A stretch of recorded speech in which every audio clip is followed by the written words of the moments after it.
Hello दोस्तों, नमस्कार। स्वागत है आपके अपने YouTube channel exam now YouTube channel में। जी हाँ दोस्तों, हम सॉल्व करने जा रहे हैं 29 तारीख का जो पेपर हुआ है कई बार टेक्निकल हेल्पर का फर्स्ट पारी का, उस क्वेश्चन पेपर को सॉल्व करने जा रहे हैं। जी हाँ दोस्तों, अगर आपको हमारा वीडियो पसंद आए तो दोस्तों वीडियो को लाइक कीजिएगा एवं साथ ही साथ अपने दोस्तों के साथ शेयर कीजिएगा। अगर आपने हमारा यूट्यूब चैनल सब्सक्राइब नहीं किया है तो हमारे यूट्यूब चैनल को सब्सक्राइब जरूर करें, प्लस बेल आइकन को ज़रूर दबाएं ताकि किसी प्रकार का हम वीडियो अपलोड करें तो उसका नोटिफिकेशन आपके पास आपको मिल सके, उपलब्ध हो सके। जी हाँ दोस्तों, तो शुरू करते हैं इस क्वेश्चन पेपर को। देखिए, क्वेश्चन पेपर को शुरू करने से पहले मैं आपको कुछ एक शायरी सुना देता हूँ बढ़िया सी। ठीक है, देखिए दोस्तों।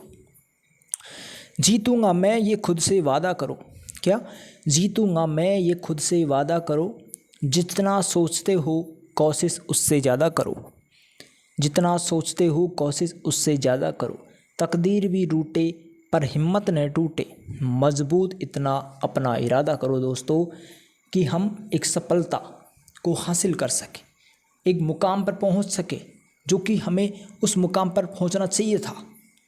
तो दोस्तों स्टार्ट करते हैं हमारा क्वेश्चन पेपर।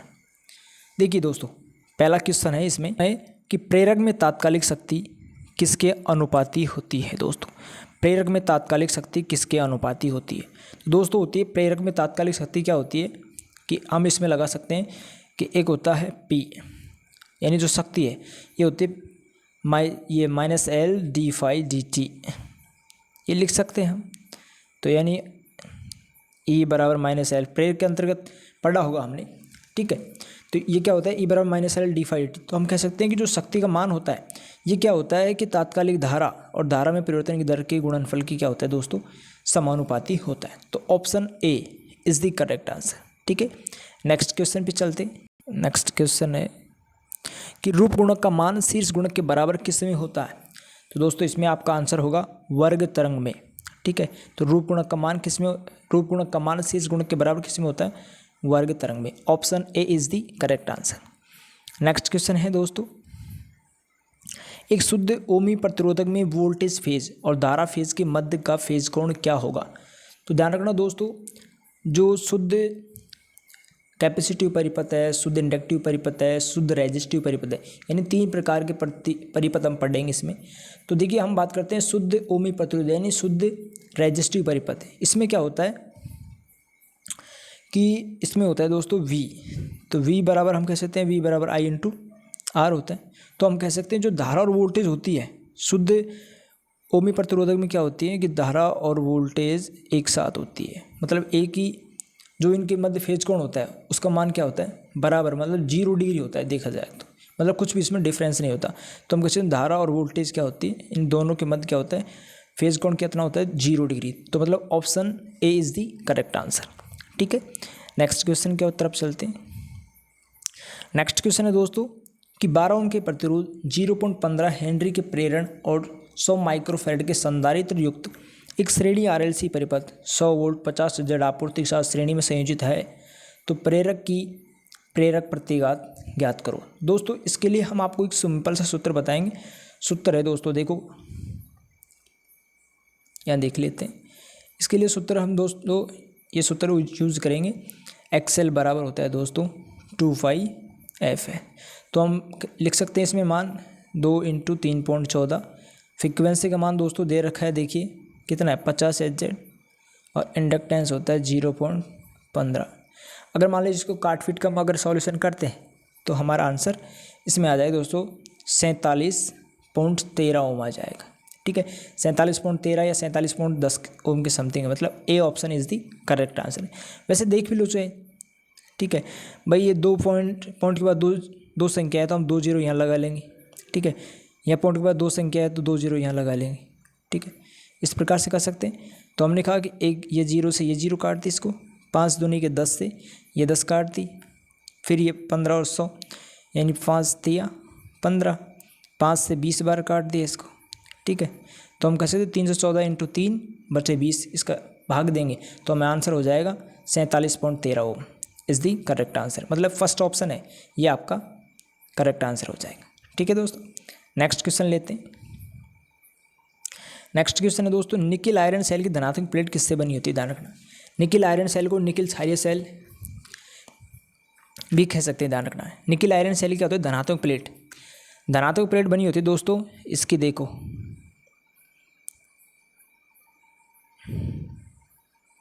एक होती है FeOH2, एक होती है NiOH2, यानी धनात्मक प्लेट बनी होती है दोस्तों NiOH2 यानी निकिल हाइड्रोक्साइड की। ये किसकी बनी होती है? धनात्मक प्लेट। और बात करते हैं ऋणात्मक प्लेट की, बात करते हैं ऋणात्मक प्लेट बनी होती है FeOH2 यानी हम इसको कह सकते हैं आयरन हाइड्रेट के नाम से भी जाना जाता है। ठीक है दोस्तों, नेक्स्ट क्वेश्चन पर चले। मतलब जो अपना आंसर होगा इसमें दोस्तों होगा ऑप्शन ए यानी निकिल हाइड्रोक्साइड। नेक्स्ट क्वेश्चन पे चलते हैं। देखिए दोस्तों, नेक्स्ट क्वेश्चन है कि लेड एसिड सेल में तनु सल्फ्यूरिक एसिड में क्या समाविष्ट होता है? तनु सल्फ्यूरिक एसिड में क्या समाविष्ट होता है? जो लेड एसिड सेल है उसमें किस किस का मिश्रण करके जो लेड एसिड है उसमें जैसे H2SO4 का जल कितनी मात्रा में मिलाया जाता है? तो मैं कहना चाहूँगा कि आपको एक तो होता है अम्ल, ठीक है, और एक होता है जल। तो मैं कहूँगा जल का अनुपात होना चाहिए 3, और जो इलेक्ट्रोलाइट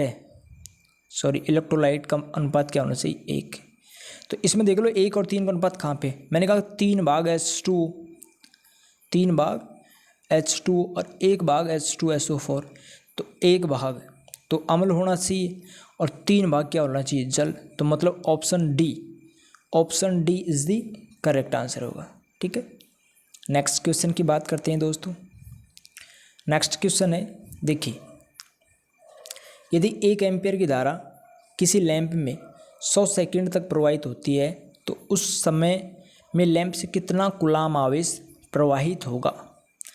कितना कूलाम आवेश प्रवाहित होगा? तो दोस्तों ये क्वेश्चन है, देखिए इसके लिए हम एक सूत्र फॉर्मूला यूज करेंगे।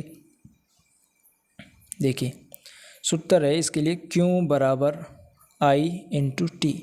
तो I का मान, धारा का मान कितना दे रखा है? 1, समय का मान 100 सेकंड, ठीक है, 1 × 100 करेंगे तो क्या आएगा? वही 100 आएगा। तो मतलब हम कह सकते हैं कि इसका जो आंसर होगा वो 100 कूलाम, यानी E option is the correct answer. ठीक है दोस्तों, नेक्स्ट क्वेश्चन की तरफ चलते हैं। नेक्स्ट क्वेश्चन है कि 2 वर्ग मीटर के क्षेत्रफल वाली 2 प्लेट्स पैराविद्युत के रूप में वायु एप्सिलॉन बराबर 8.75। ध्यान रखना, बहुत से जो स्टूडेंट हैं उनको पता नहीं होगा कि ये चिन्ह किसका है। ध्यान रखना, तो दोस्तों ये चिन्ह है एप्सिलॉन का। ठीक है, एप्सिलॉन बराबर 8.85 पिकोफैरेड के साथ 1 सेंटीमीटर की दूरी पर स्थित है, तो धारिता का मान क्या होगा? तो दोस्तों देखो इसके लिए एक सूत्र काम लेंगे। देखो इसके लिए सूत्र होगा C बराबर एप्सिलॉन A/D। तो हम कह सकते हैं एप्सिलॉन का मान कितना हुआ? 8.85। अनुप्रस्थ काट क्षेत्रफल कितना हुआ? जो क्षेत्रफल एरिया दे रखा है वो कितना हुआ? 2, और सेंटीमीटर दूरी दे रखी है यहाँ 1 सेंटीमीटर। किस में? या वर्ग मीटर में, सेंटीमीटर मतलब 100, ये यहाँ उतार लिया। तो हम कह सकते हैं 885 इंटू अगर 2 करेंगे, ठीक है, 885 इंटू 2 तो हमें प्राप्त हो जाएगा दोस्तों 1770। इसको आगे अगर सॉल्यूशन करेंगे तो हमें 1770, यह मान किस में? पिको फैरेड में। तो यहाँ भी पिको फैरेड में अपना मान लेना है। तो 1770 picofarad is the correct answer. ठीक है, ध्यान रखना 2 ऑप्शन है, कंफ्यूज मत हो जाना एग्जाम में। जल्दी में बहुत से जो स्टूडेंट होते हैं वो अक्सर ऐसा कर देते हैं। तो ध्यान रखना this answer is wrong answer and this correct answer. ठीक है, नेक्स्ट अब बात करते हैं। नेक्स्ट क्वेश्चन है दोस्तों, देखिए नेक्स्ट क्वेश्चन है निम्नलिखित में से कौन सा विकिरण विद्युत क्षेत्र द्वारा प्रतिस्थापित किया जा सकता है? ध्यान रखना, तो कौन सा विकिरण की बात कर रहे थे? तो विद्युत क्षेत्र द्वारा दोस्तों अल्फा कण कौन से स्थापित किया जाता है? अल्फा कण। अल्फा कण को हम कह सकते हैं पॉजिटिव कण भी कह सकते हैं। ध्यान रखना, अल्फा कण को हम पॉजिटिव कण भी कहते हैं, मतलब option B is the correct answer हो जाएगा। नेक्स्ट क्वेश्चन की तरफ चलते हैं। नेक्स्ट क्वेश्चन है दोस्तों, देखिए प्रेरित ईएमएफ और धारा सदैव इसके उत्पादन के कारण का विरोध करते हैं। उस नियम की खोज किसने की। तो दोस्तों ये तो बिल्कुल सिंपल सा क्वेश्चन है, ठीक है। तो प्रेरित ईएमएफ और धारा सदैव इनके उत्पादन के कारण का विरोध करने वाला नियम कौन सा है दोस्तों, लेंज का नियम। लेंज का नियम क्या होता है, कि जिसके कारण से उत्पन्न हुई उसी का क्या करता है, ये विरोध करता है। मतलब option B is the correct answer, ठीक है। नेक्स्ट क्वेश्चन पे चलते हैं। नेक्स्ट क्वेश्चन है दोस्तों, लेमिनेटेड सिलिकॉन क्रूड का इस्तेमाल किस लिए किया जाता है। लेमिनेटेड सिलिकॉन क्रूड का इस्तेमाल किस लिए किया जाता है। तो दोस्तों जो लेमिनेटेड सिलिकॉन क्रूड होगी उसका इस्तेमाल वैसे हम देखा जाए तो लो हॉस घटाने के लिए करते हैं। देखो लो हॉस में जो आयरन लॉसेज होते हैं, इसमें दो प्रकार की हानि होती है आयरन हानि में। एक होती है हिस्टैरिसीस हानि, ठीक है, कौन सी होती है, एक होती है हिस्टैरिसीस हानि, दोस्तों बोर्ड की वजह से हो रहा है। और एक होती है दोस्तों एडी करंट हानि। अब हमने कहा कि जो हिस्टैरिसीस हानि है इसके मान को कम करने के लिए कोर को सिलिकॉन स्टील के बनाए जाते हैं, जबकि जो एडी करंट हानि है इसके मान को कम करने के लिए, मतलब एडी करंट हानि के मान को कम करने के लिए हम कोर को पटलित व क्या करते हैं, वे इंसुलेटेड करते हैं दोस्तों, पटलित व इंसुलेटेड करते हैं, ठीक है दोस्तों। अब देखिए नेक्स्ट क्वेश्चन की बात करते हैं। नेक्स्ट क्वेश्चन पे चलते हैं।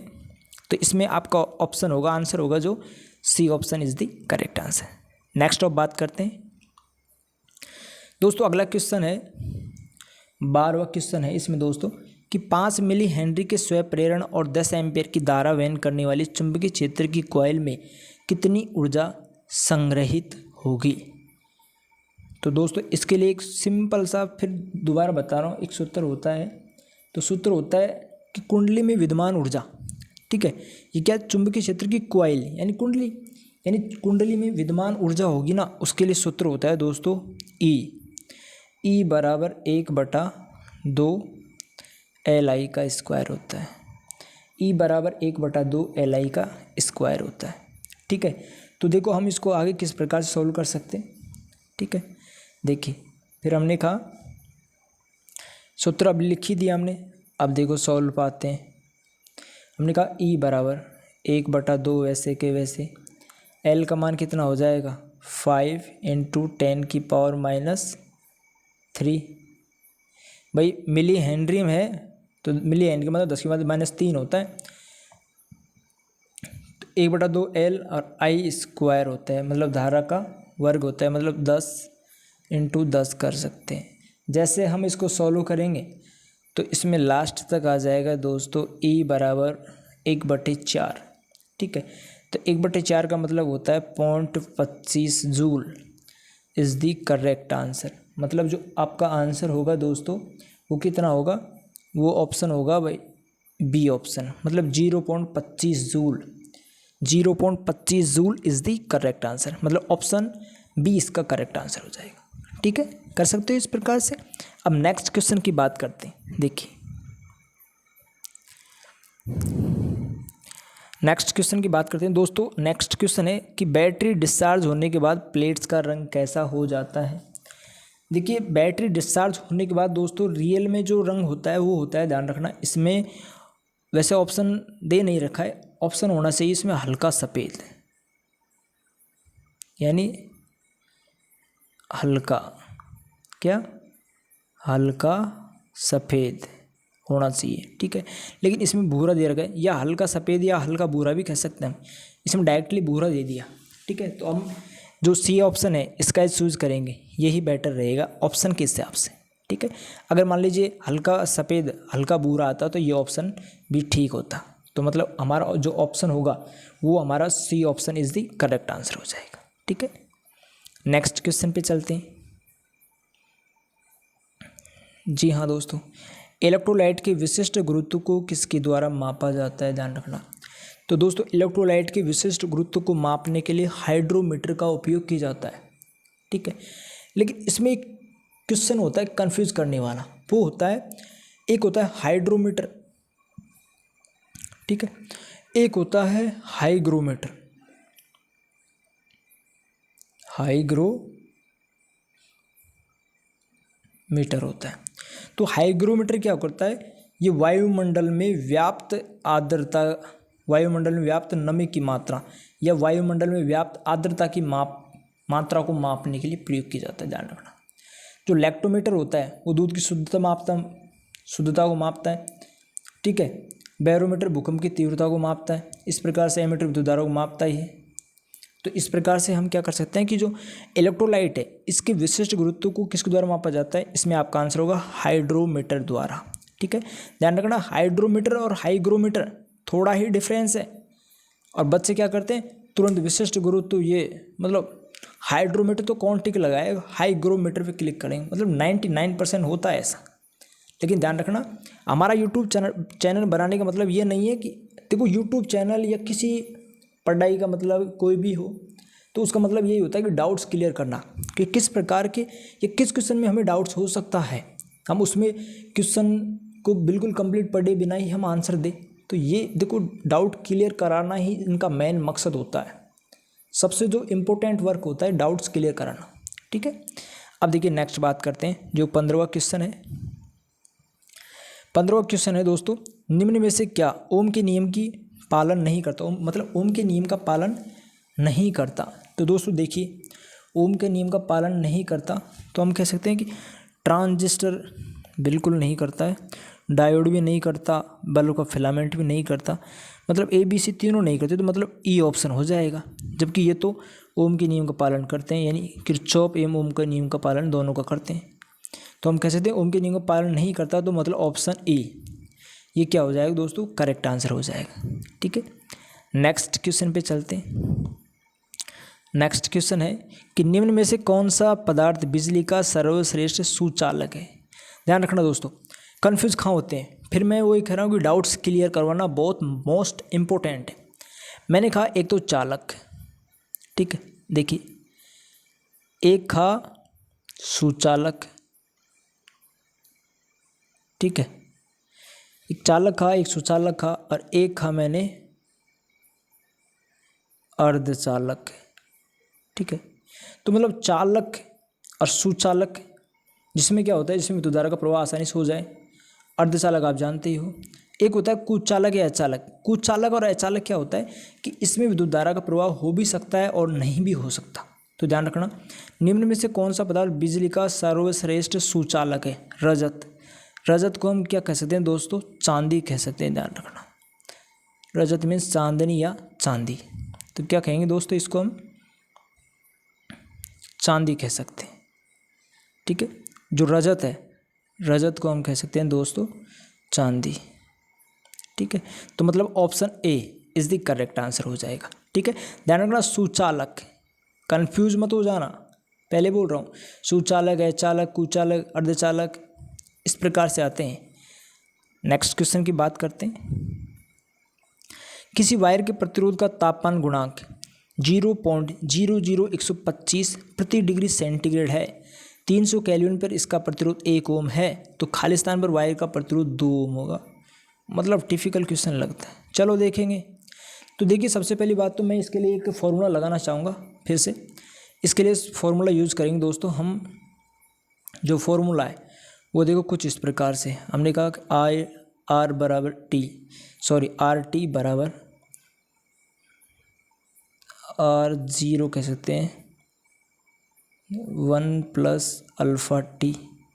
इस सूत्र की सहायता से इसको हल करना है, मतलब सोल्व करना है, ठीक है। तो इस सूत्र की सहायता से हम इसको आराम से हल करेंगे। जैसे हल करेंगे तो हमें आंसर प्राप्त होगा दोस्तों।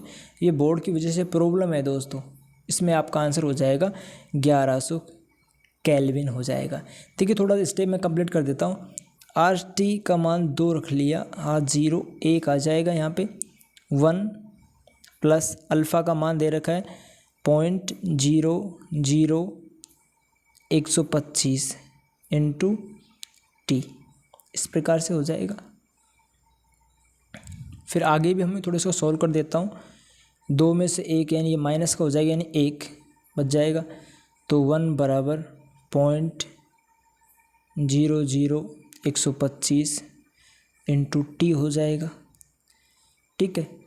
फिर हम कह सकते हैं कि जो आगे होगा वो होगा देखो टी टी बराबर 1 इंटू इसको पॉइंट उठा के ये 5 जीरो लग जाएंगे इसमें, ठीक है।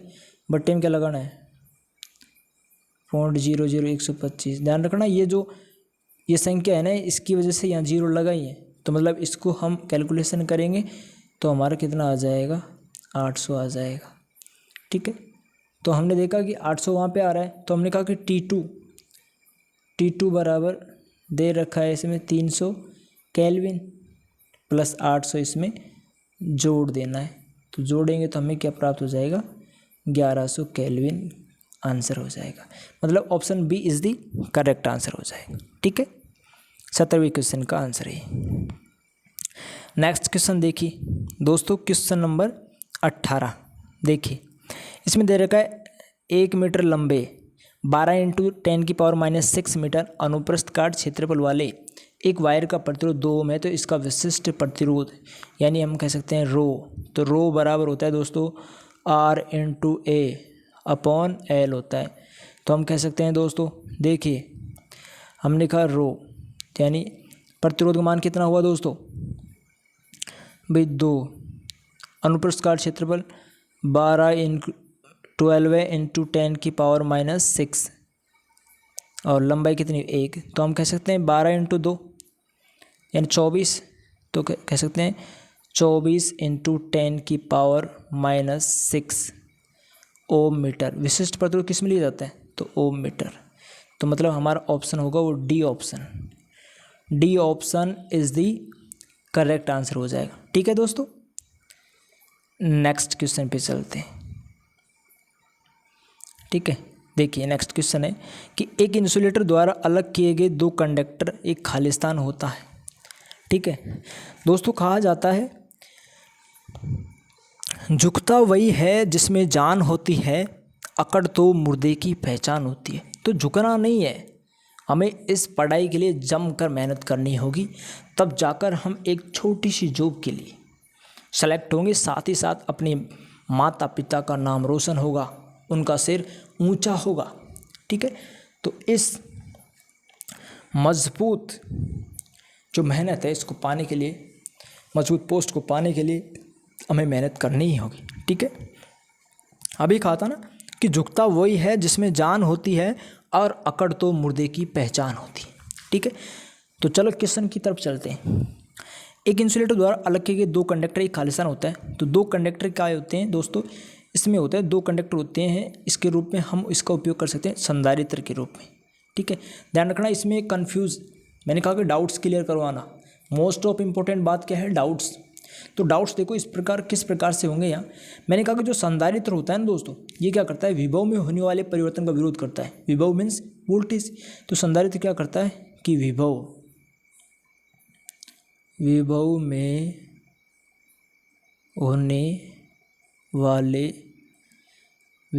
होने वाले परिवर्तन का विरोध करता है,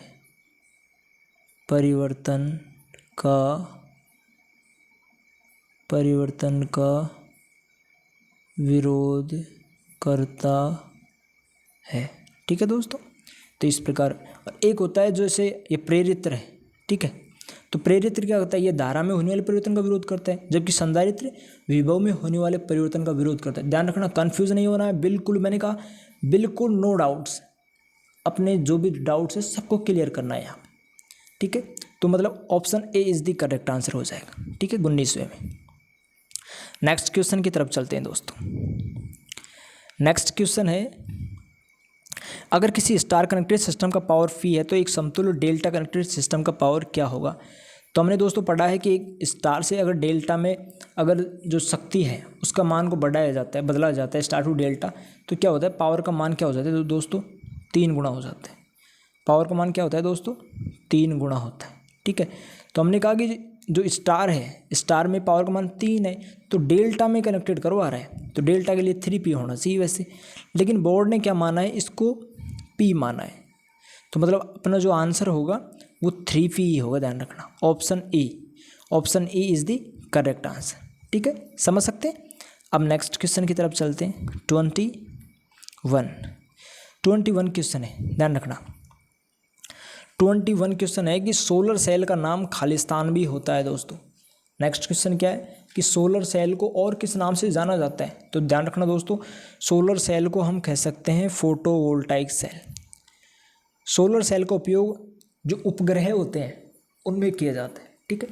जो सोलर सेल की जो वोल्टेज होती है वो होती है 0.55 वोल्ट होती है, ठीक है, 0.55 वोल्ट होती है, ठीक है। नेक्स्ट क्वेश्चन है, नेक्स्ट क्वेश्चन लेते हैं, मतलब इसमें जो आंसर होगा वो ए ऑप्शन होगा। नेक्स्ट क्वेश्चन की बात करते हैं। घरेलू बिजली के उपकरणों के लिए 3 पिन वाले प्लग कनेक्शन का तीसरा पिन खालिस्तान की सुविधा देता है दोस्तों। अरे सिंपल सी बात है, मान लीजिए ये कोई प्लग है, ठीक है, हम इस प्रकार से बना सकते हैं इसको। ये क्या थोड़ा सा मोटा भी होता है, काफ़ी अच्छी पावर होती है इसके अंदर। तो ये क्या करता है दोस्तों, जो तीसरा पिन होता है ये क्या करता है, ऑपरेटर की सुरक्षा करता है, ठीक है। तो क्या काम आता है ये, किसकी सुविधा के लिए होता है, ऑपरेटर की सुरक्षा के लिए होता है। तो मतलब जो 22वां क्वेश्चन है इसमें option D is the correct answer, option D. Next question बात करते हैं। एक फेज शिफ्ट ऑसिलेटर में इस्तेमाल हुआ ट्रांजिस्टर खालिस्तान में काम कर रहा होता है दोस्तों। किसकी बात आ गई, ट्रांजिस्टर की बात आती है दोस्तों। तो हमने पढ़ा होगा, एक तो एक्टिव कंपोनेंट्स, ठीक है, देखो लिखने की दिक्कत ज़्यादा है थोड़ी सी। एक होता है एक्टिव, सॉरी, एक होता है एक्टिव कंपोनेंट्स, एक होता है पैसिव कंपोनेंट्स। एक्टिव कंपोनेंट्स क्या होते हैं, सक्रिय पुर्जे होते हैं। पैसिव कंपोनेंट्स निष्क्रिय पुर्जे होते हैं। तो हम कह सकते हैं एक्टिव पुर्जे क्या हुए कि वे पुर्जे जो ओम और किरचॉफ के नियमों का पालन नहीं करते। तो मैंने कहा कि जो ट्रांजिस्टर है ना, ये इसी कैटेगरी में है। ये ओम और किरचॉफ की बात तो मानता ही नहीं है ये, ठीक है। तो मैंने कहा कि जो ट्रांजिस्टर खालिस्तान में काम कर रहा होता है एक्टिव रीजन में, यानी एक्टिव पुर्जे यानी सक्रिय पुर्जे के रूप में काम कर रहा होता है। तो मतलब जो 23वां क्वेश्चन है इसका आंसर क्या होगा, B option is the correct answer, ठीक है। नेक्स्ट क्वेश्चन की बात करते हैं। क्वेश्चन है कि अल्टरनेटरों में फ्रैक्शनल पिच कॉइल का इस्तेमाल खालिस्तान के प्रभाव को कम करने के लिए किया जाता है।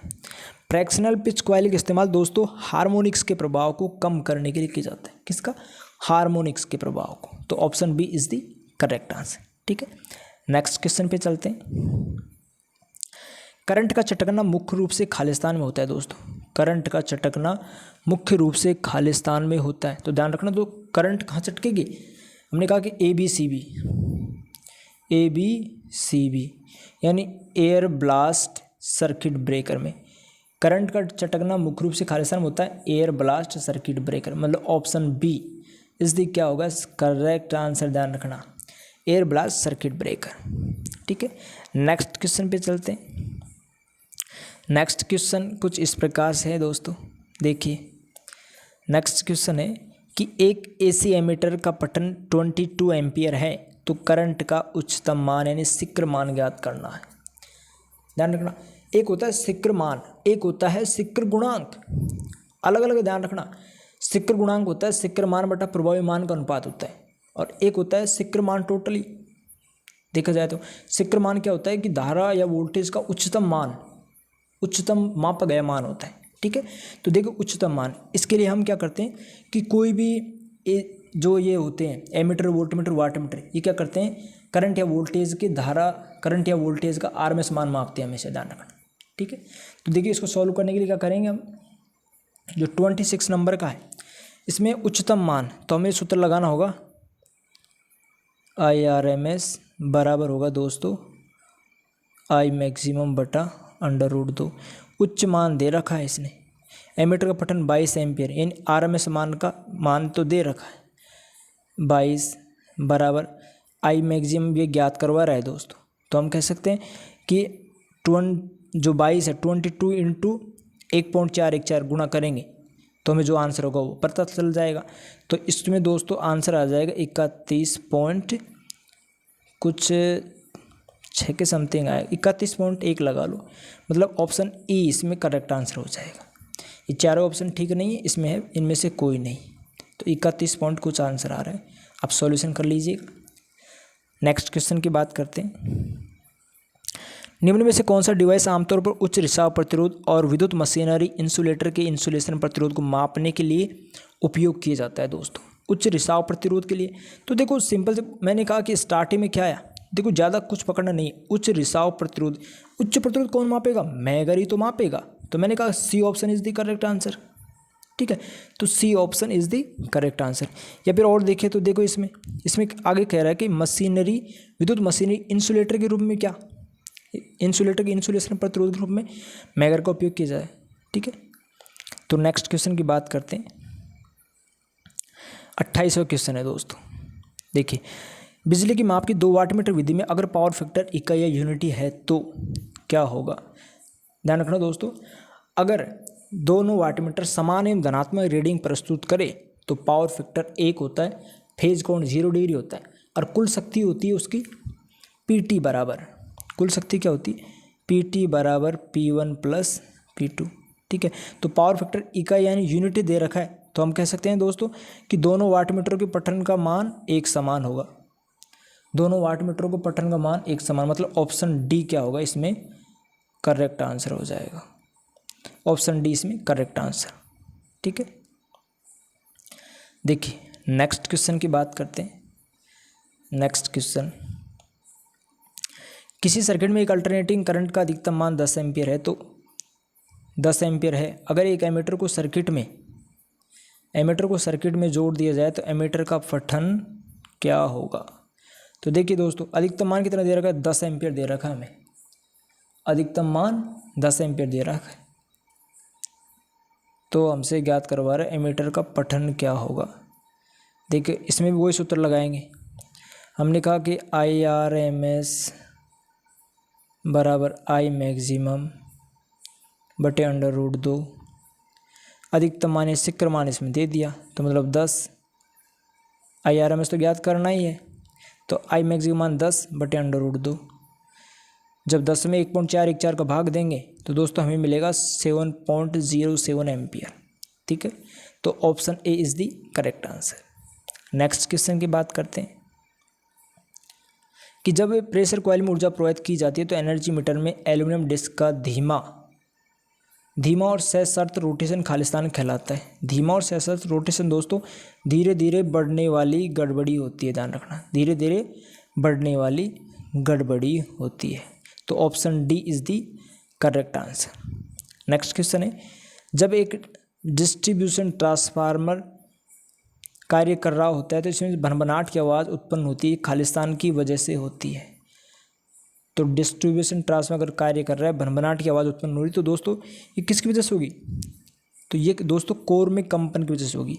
किसकी? कोर में कंपन की वजह से। डिस्ट्रीब्यूशन ट्रांसफार्मर यानी वितरण ट्रांसफार्मर। ठीक है, इसमें option C is the correct answer. Next question चलते हैं। नेक्स्ट क्वेश्चन है दोस्तों, ध्रुवण यानी पोलराइजेशन खालिस्तान का दोष होता है। तो ध्यान रखना, ध्रुवण या पोलराइजेशन दोष दोस्तों, वैसे इसमें ऑप्शन में दे नहीं रखा, इसमें आ सकता था कि ध्रुवण यानी पोलराइजेशन खालिस्तान दोष होता है तो प्राथमिक सेल आ सकता है इसमें, प्राइमरी सेल का, प्राथमिक सेल का, लेकिन प्राइमरी सेल नहीं दिया तो इसने डायरेक्टली क्या दे दिया? सरल वोल्टेज सेल। ठीक है, तो इस प्रकार इसको हम देख सकते हैं। नेक्स्ट क्वेश्चन की बात करते हैं। नेक्स्ट क्वेश्चन है दोस्तों कि सेल टाइप ट्रांसफार्मर में चुंबकीय पथ की संख्या खालिस्तान होती है। ध्यान रखना, सेल टाइप की जो ट्रांसफार्मर होती है चुंबकीय पथ की संख्या 2 होती है दोस्तों, लेकिन इसी के बारे में मैंने कहा डाउट्स क्या है?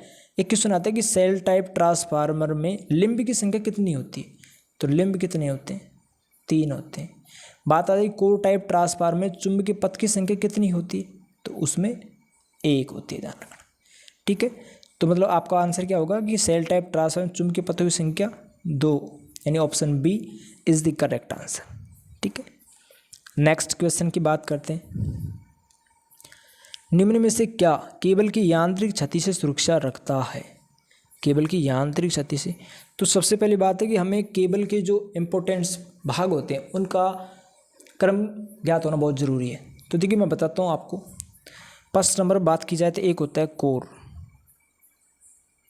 फिर होता है दोस्तों अचालक आवरण, देखो कोर, चालक आवरण, फिर होता है धात्विक आवरण, बेडिंग, आर्मरिंग, सर्विंग। ध्यान रखना जो केबल की जो अंतिम परत होती है वो सर्विंग होती है, सर्विंग से जस्ट पहले होती है आर्मरिंग। तो कह रहा है कि केबल की यांत्रिक छत्ती खालिस्तान सुरक्षित रखती है, केबल की यांत्रिक छत्ती को खालिस्तान से सुरक्षित रखती है, तो ये होती है आर्मरिंग होती है। ठीक है, ये यांत्रिक छत्ती से सुरक्षा प्रदान करती है। तो ऑप्शन इसमें हो जाएगा दोस्तों C option, C option is the correct answer. ठीक है दोस्तों, नेक्स्ट क्वेश्चन आता है कि SWG का विस्तार क्या है, या SWG की फुल फॉर्म क्या है। किसी प्रकार से क्वेश्चन बन सकता है दोस्तों, ध्यान रखना। तो SWG यानी होता है स्टैंडर्ड वायर गेज। देखिए SWG यानी स्टैंडर्ड वायर गेज, यानी C option is the correct answer. अब देखिए जो SWG होता है इसका मान होता है दोस्तों 0 से और 36 SWG तक होता है, ध्यान रखना। लेकिन आता है कि बहुत बार क्वेश्चन आता है, अगर मान लीजिए वाइंडिंग के लिए, बड़ी बड़ी मशीनों की वाइंडिंग के लिए प्रयोग किया जाए तो ये आ जाता है 0 से 48 SWG तक कार्य में लिया जा सकता है। फिर इसमें बात की जाए कि इसमें सबसे बड़ा मान कौन सा होता है। सबसे बड़ा मान आप कहोगे 36 होता है, लेकिन ये गलत है, ध्यान रखना। सबसे बड़ा मान होगा 0। हमने कहा कि इसमें जितना बड़ा व्यास होगा उतना ही छोटा मान होगा, जितना छोटा मान उतना बड़ा व्यास होगा, मतलब कम तो ज़्यादा, ज़्यादा तो कम। ठीक है, इस प्रकार से करना है। नेक्स्ट क्वेश्चन की बात करते हैं दोस्तों। नेक्स्ट क्वेश्चन देखिए कुछ इस प्रकार से, एक जंक्शन पर मिलने वाली धारा का गणितीय योग शून्य है। बिल्कुल मान लिया भाई साहब कि शून्य है। देखिए ये नियम खालिस्तान का है, ये नियम किसका है, तो हम कह सकते हैं कि जो जंक्शन में मिलने वाली धारा है यानी किरचॉफ का प्रथम नियम है। किरचॉफ का प्रथम नियम क्या होता है कि सिग्मा आई बराबर क्या होता है दोस्तों 0 होता है। तो हम कह सकते हैं जो किरचॉफ का जो प्रथम नियम है इसको हम कह सकते हैं KCL यानी किरचॉफ करंट लॉ।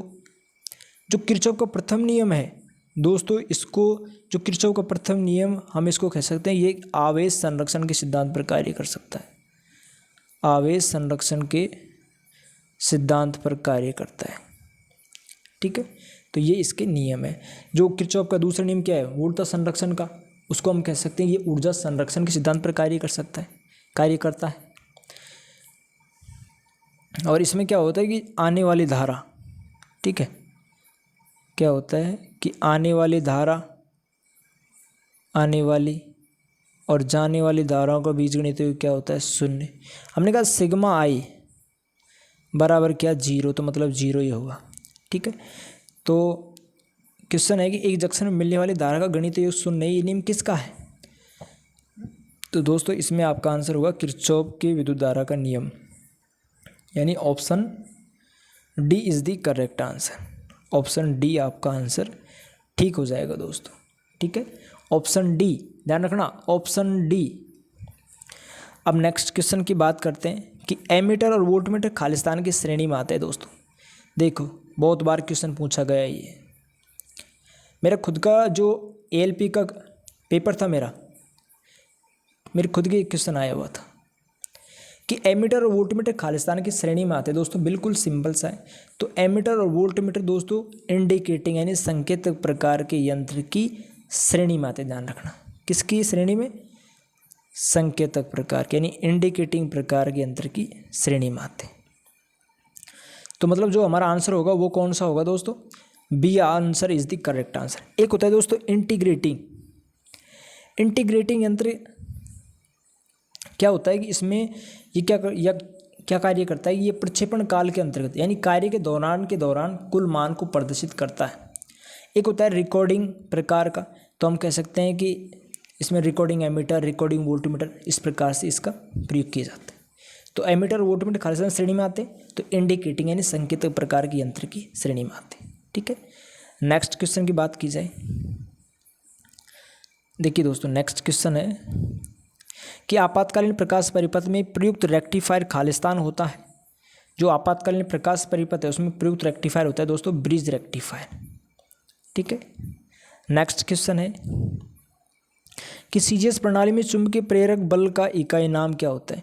हमने कहा चुंबकीय प्रेरक बल, या हम कह सकते हैं इसको चुंबकीय वाहक बल,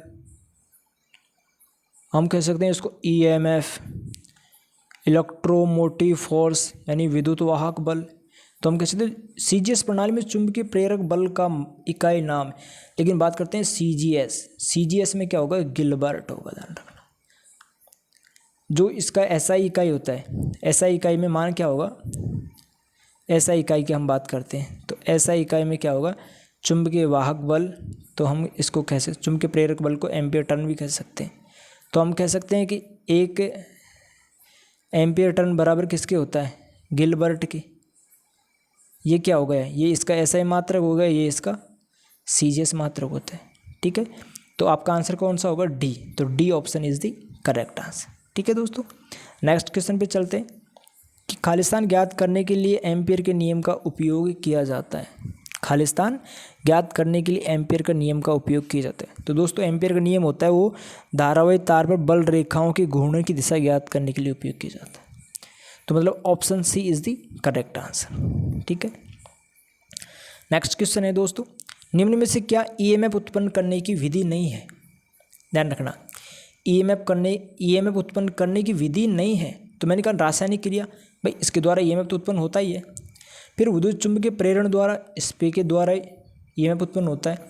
फिर नेक्स्ट जो ऑप्शन है कि दो असमान धातु के जंक्शनों को गर्म करना, बिल्कुल इससे भी ईएमएफ उत्पन्न होता है। तो हमने कहा फिर नेक्स्ट है कि धातु पट्टी के दोनों सिरों को रगड़ना, देखो इससे ईएमएफ उत्पन्न नहीं होता। देखो मैंने कहा धातु पट्टी के दोनों सिरों को रगड़ना, तो रगड़ने से ईएमएफ उत्पन्न थोड़ी होगा, ताप उत्पन्न होगा, ध्यान रखना। क्या, ताप। तो हम कह सकते हैं दोस्तों कि ईएमएफ करने की विधि नहीं है। तो मतलब सी ऑप्शन इसमें करेक्ट हो जाएगा। बाकी सारी विधि क्या है, ईएमएफ उत्पन्न करने की है, ये भी है, ये भी है, मतलब ए है, बी है और डी है, मतलब सभी है। धातु पट्टी के दोनों सिरों को रगड़ेंगे तो ओनली ताप उत्पन्न हो सकता है, तापमान, न कि ईएमएफ, ध्यान रखना। ठीक है, नेक्स्ट क्वेश्चन की बात करते हैं। नेक्स्ट क्वेश्चन है दोस्तों कि किसी पदार्थ की विमुखता, ध्यान रखना, कन्फ्यूज, विमुखता यानी हम कह सकते हैं रिलैक्टेंस, प्रतिष्ठम्भ जिसको बोलते हैं। तो हम कहते हैं विमुखता खालिस्तान के साथ परिवर्तित होती है। तो हमने कहा कि रिलैक्टेंस को हम एस द्वारा दर्शाते हैं। तो हम कह सकते हैं एस एल बराबर होता है mu zero mu R A. तो हमने फ्लक्स पथ की लंबाई के बिल्कुल होती है। फिर हम कह सकते हैं कि जो एस होता है, एस का मान वो एमएमएफ बटे 5 होता है, यानी एमएमएफ की भी होती है। अनुप्रस्थ काट क्षेत्रफल ये रहा, इसके भी होती है। पारगम्यता, तो हम देखो यहाँ पर और लिख सकते हैं कि जो विमुखता है यानी प्रतिष्ठम्भ, प्रतिष्ठम्भ इसको हम एस से भी दर्शा सकते हैं, आर एम से भी दर्शा सकते हैं। ठीक है, जो इसका जो मात्रक होता है वो होता है एम्पियर टर्न प्रति वेबर, एम्पियर टर्न प्रति वेबर। ठीक है, इस प्रकार से इसका आंसर होगा। निम्न से किस पदार्थ की विमुखता खालिस्तान के साथ परिवर्तित होती है। तो सभी के साथ होती है, ध्यान रखना। 42वें में option E is the correct answer, ध्यान रखना दोस्तों। रिलैक्टेंस परमियंस का विपरीत होता है। देखिए हम कह सकते हैं कि जो रिलैक्टेंस होता है, रिलैक्टेंस बराबर होता है 1/, हम कह सकते हैं परमियंस।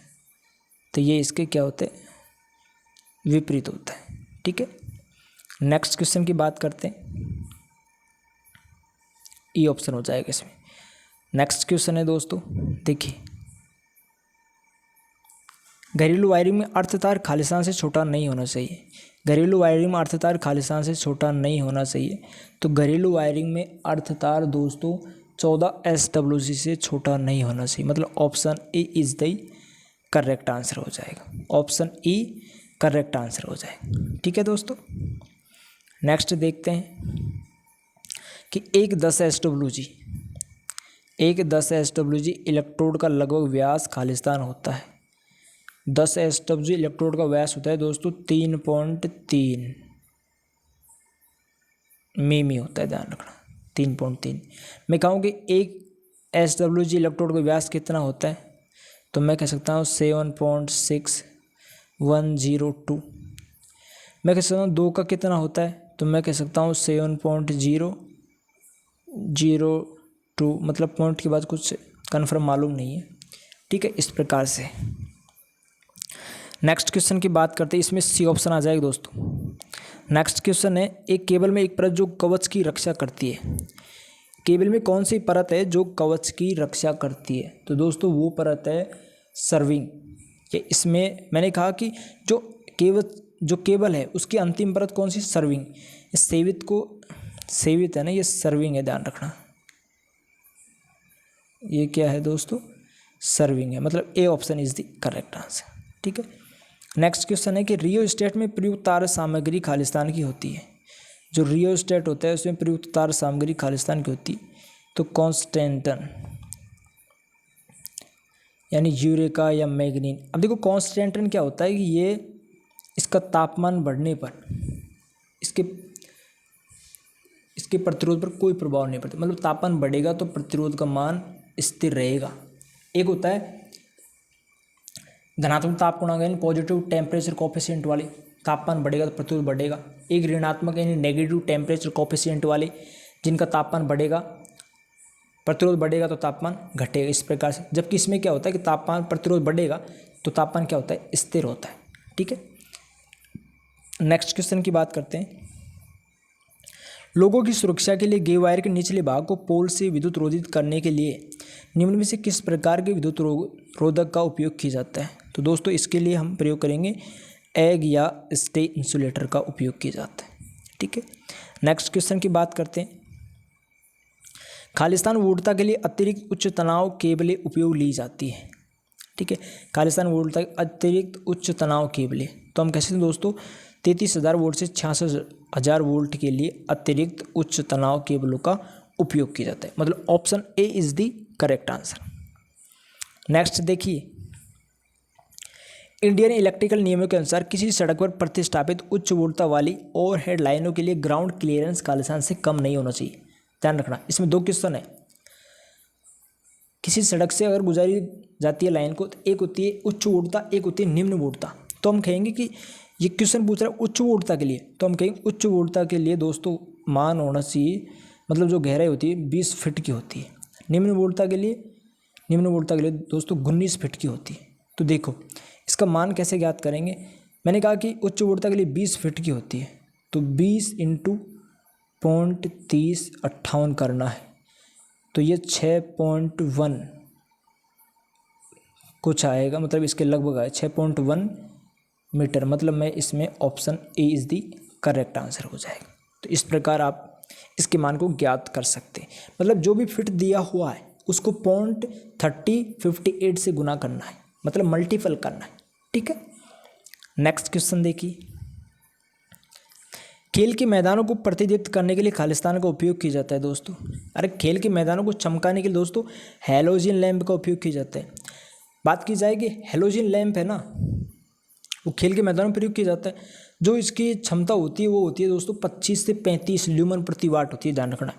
हैलोजन लैंप की क्षमता होती है 25 से 35 ल्यूमन प्रति वाट।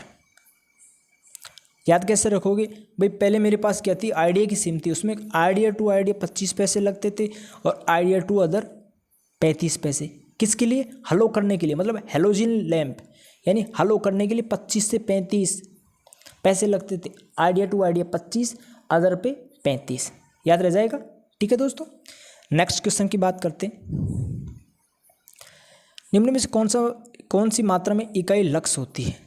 देखिए लक्स होती है, तो इकाई लक्स किसकी इकाई होती है भाई, लक्स किसकी इकाई है, ये क्वेश्चन पूछ रहा है। तो देखिए लक्स के बारे में बात करते हैं, तो लक्स है दोस्तों प्रतिदीप्ति। एक होता है प्रतिदीप्ति पुंज, तो प्रतिदीप्ति पुंज को कह सकते हैं ल्यूमन फ्लक्स की इकाई क्या होगी, ल्यूमन होगी। प्रतिदीप्ति की इकाई होगी लक्स या ल्यूमन प्रति मीटर स्क्वायर भी हम कह सकते हैं। तो मतलब इसमें कौन सी मात्रा में इकाई लक्स है, तो दोस्तों प्रतिदीप्ति में, मतलब option D is the correct answer. ठीक है, नेक्स्ट क्वेश्चन देखिए दोस्तों। नेक्स्ट क्वेश्चन है कि 2 कैपेसिटर जिनमें प्रत्येक 2 माइक्रोफैरड का है, समानांतर में जुड़े हुए हैं, तो इस संयोजन में एक कैपेसिटर 1 माइक्रोफैरड का जुड़ा हुआ है। देखिए इसमें थोड़ा मिस्टेक हो सकता है, 1 माइक्रोफैरड का इसमें आएगा शायद श्रेणी में, क्या आएगा दोस्तों, इसमें आएगा श्रेणी में, यहाँ आ जाएगा, ठीक है, श्रेणी में जुड़ा हुआ है। तो तुल्य कैपेसिटेंस कितना होगा, तुल्य कैपेसिटेंस कितना होगा, तो हम कह सकते हैं कि समानांतर के लिए, तो देखिए समानांतर के लिए किस प्रकार के सूत्र का उपयोग करेंगे हम, बिल्कुल देखिए दोस्तों, देखिए समानांतर में जुड़ा हुआ है तो हम कह सकते हैं, जो प्रतिरोध की बात की जाए तो समानांतर में समान मान के जुड़े हुए हों तो क्या करेंगे हम, आर टी बराबर आर बटे एन, जबकि यहाँ कैपेसिटर जोड़ते हैं तो हम कह सकते हैं कि सी टी बराबर सी इंटू एन, सी टी बराबर सी इंटू एन, समानांतर में तो हम कह सकते हैं 2 इंटू 2 बराबर क्या होता है 4।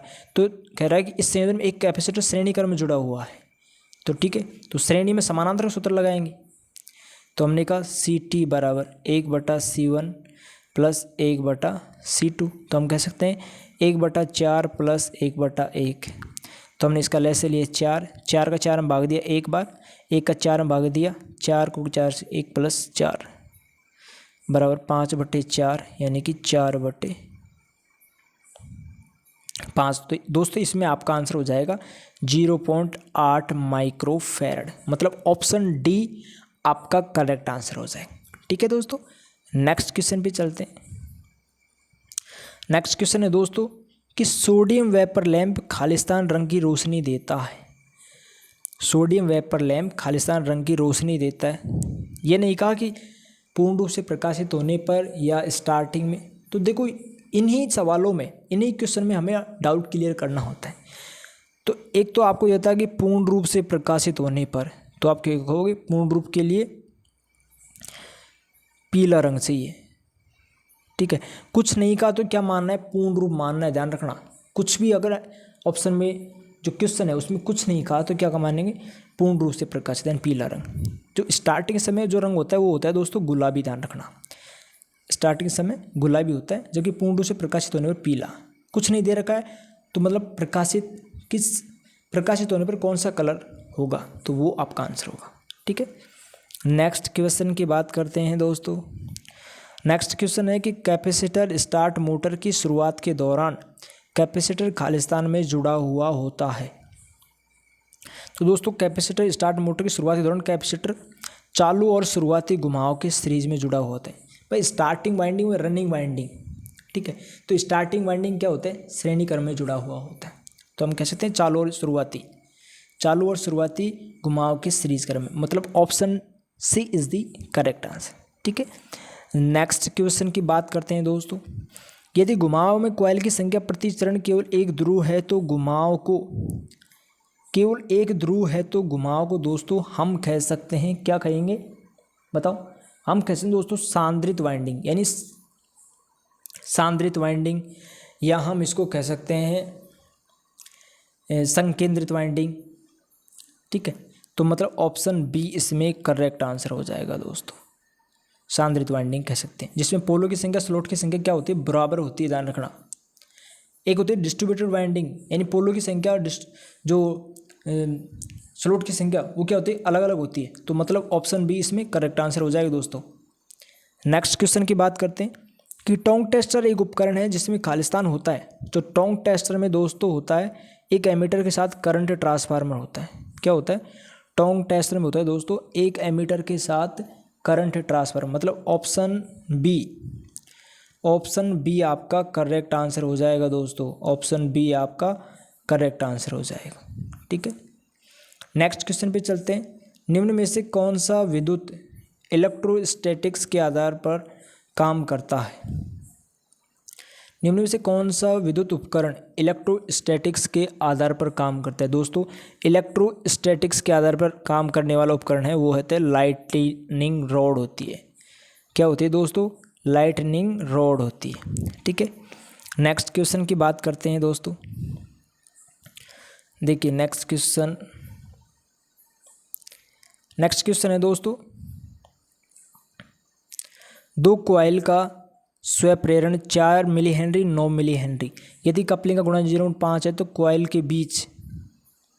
कॉइल के बीच अन्योन्य प्रेरण कितना होगा। देखिए दोस्तों, इसके लिए हम एक फॉर्मूला यूज़ करेंगे। फॉर्मूला कुछ इस प्रकार से है, देखिए फॉर्मूला है इसके लिए m बराबर k under root L1 into L2। तो हम कह सकते हैं m बराबर k का मान कपलिंग गुणांक कितना है 0.5, L का मान मैंने डायरेक्टली इसको ले लेता हूँ 9 और 4 मतलब गुणा करेंगे 9 और 36 का अंडर रूट लेंगे 6, ठीक है। तो इसको क्या ले लिया हमने 36 का अंडर रूट 6 आ जाएगा। तो हम कह सकते हैं कि 0.5 इंटू 6 करना है, तो 6×5 30 यानी 3 millihenry. Option D is the correct answer, ठीक है। ऑप्शन डी इसमें करेक्ट आंसर हो जाएगा। नेक्स्ट क्वेश्चन की बात करते हैं दोस्तों।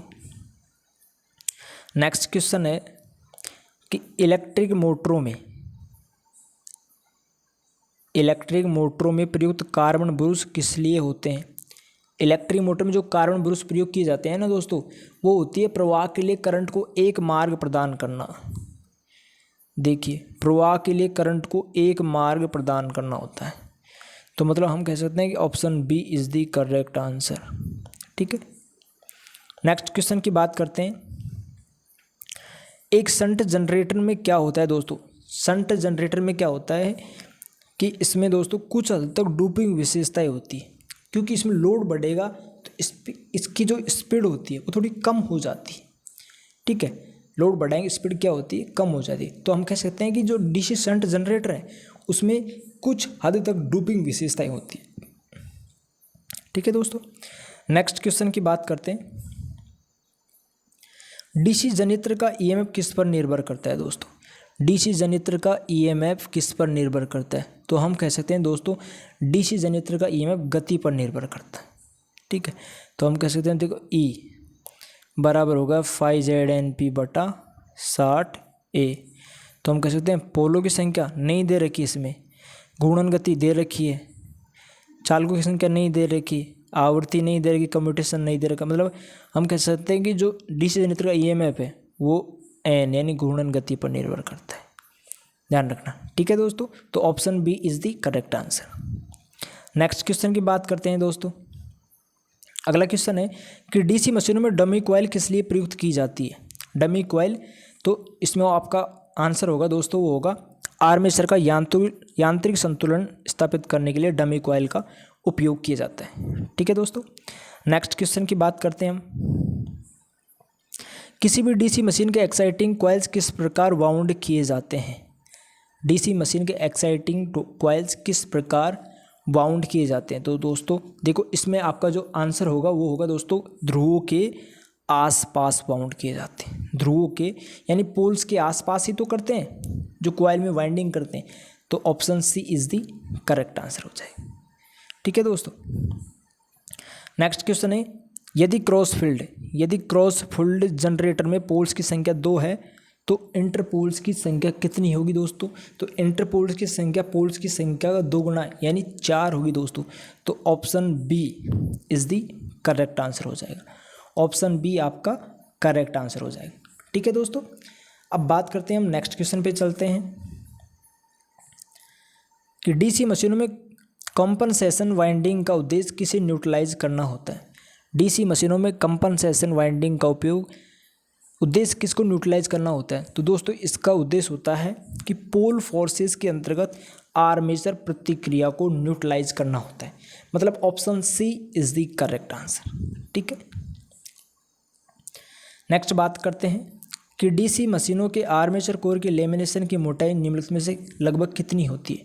तो दोस्तों हमने पढ़ा है 0.35 mm से 0.60 या 65 mm। तो हम कह सकते हैं इसमें ऑप्शन आएगा ई यानी 0.3 मिमी से 0.5 मिमी या mm, ठीक है।